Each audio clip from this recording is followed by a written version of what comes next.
Cold, darkness, and unrelenting pressure. The movie business.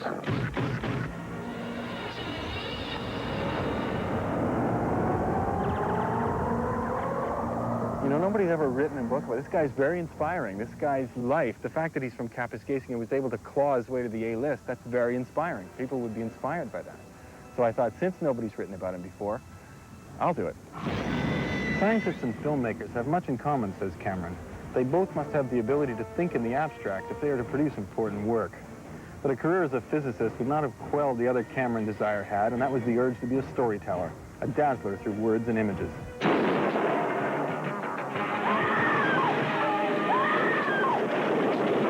This is one of those pictures that makes a star director, because this is about direction. It's not about acting. It's not about story. It's not about writing. It's about his style.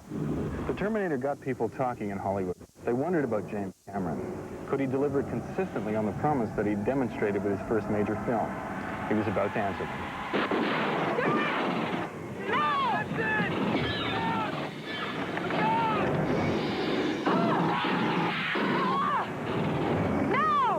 A film like Aliens is basically just one long bad dream. As far as megalomania and James Cameron, those are terms that often go together. With Aliens, all of a sudden he was dealing with studios, studio money, big expectations. So he started, that's where it started. That's where it started, where he was very demanding on the people around him, because all of a sudden he couldn't do everything himself because he was directing an army.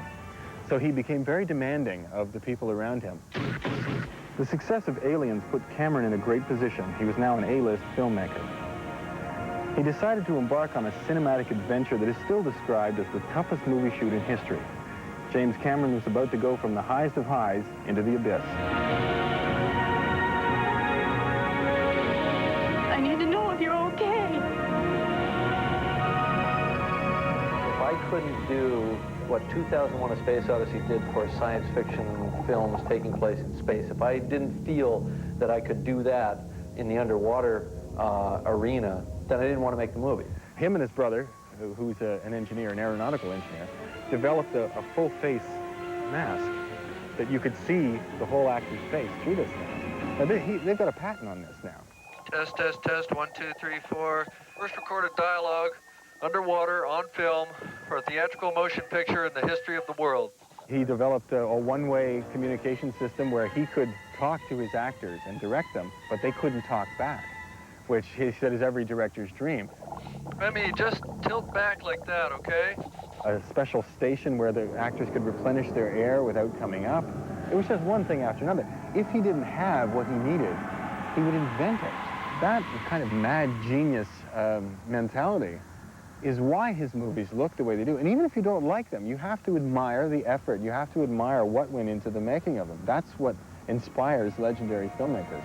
Son of a Abyss? No way. Absolutely not. You hear actors bitching and moaning, and people bitching and moaning about this, and I say, you, I did the Abyss. Interestingly, all the crew members that I spoke to, all the special effects people and actors and PAs and ADs and anything, all said that working on a Cameron movie was the toughest thing they've ever done, and that they would do it again in a second.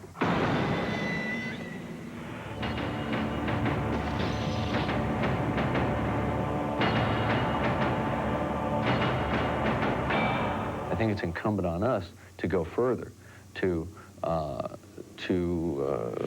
be the next landmark. On the July 4th weekend of that year that it was released, that summer, Terminator 2 constituted 1/2 of every movie ticket sold in North America. Unfortunately, what Terminator 2 Judgment Day did was that it showed people that you could spend $100 million and still make enormous profits. And that was a dangerous thing. Arnold, tell me that wasn't a rush. In spite of the success of this sequel, Cameron doesn't like to repeat himself, and he decided to switch gears dramatically for his next movie. What can I say? I'm a spy. In the making of True Lies is when people started not only just grumbling about his treatment of crews and cast, but they started outright protesting. And there was the legendary stories of crew members saying that they had to go to the bathroom. And Cameron would say, if you walk towards the bathroom, just keep walking, because you're not allowed back. What do you call that? How was that, Arnold? All of a sudden, it wasn't just, oh, he's just, you know, grumpy today or something. That it was a pattern being set. For 5 long years, James Cameron has dreamt about making historical drama set against the backdrop of the world's greatest marine disaster, the sinking in 1912 of the fabled luxury liner Titanic.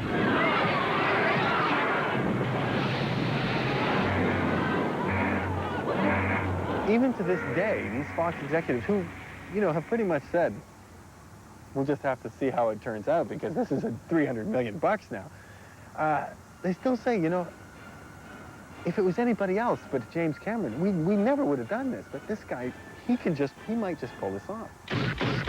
Whatever the outcome of Titanic, one thing is certain. James Cameron, the boy from small town Ontario, will continue to dream big dreams and to make even bigger movies. And people around the world will flock to theaters to dream along with him.